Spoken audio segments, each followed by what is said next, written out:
Dia tonga amin'ny fotoana fanaovana ka miaravanareo tompolahy sarasara tompobavy iroso eto alohanareo ary isorana makotananareo mifahatongavanareo ny angolany mazy ka sy tena ny tompoko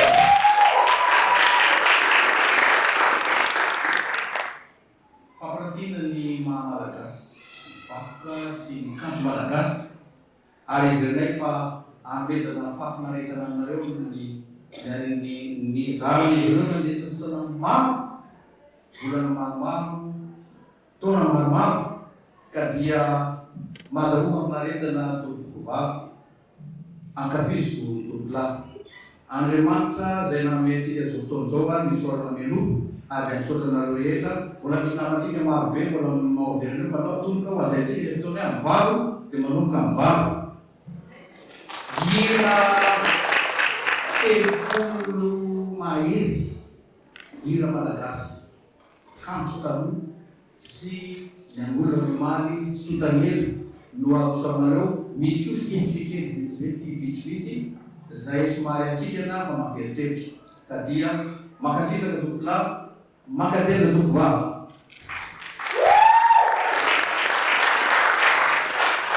Good evening. Thank you for coming out tonight, and this is our privilege for having you tonight.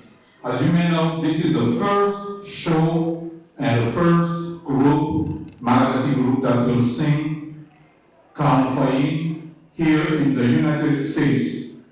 So it's our privilege for having you tonight, and we hope that you will enjoy the unique heritage from Madagascar. And enjoy the show. There will be about 33 songs.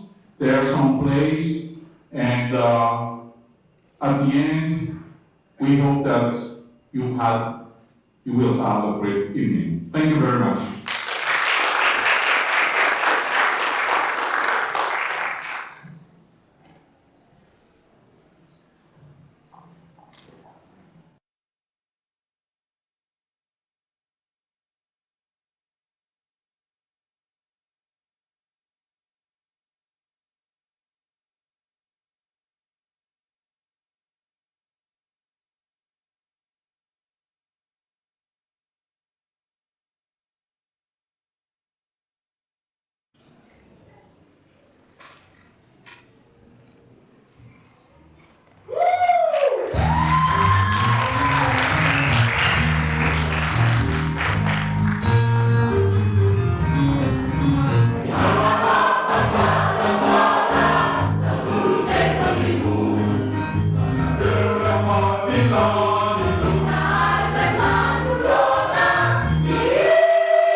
Hi.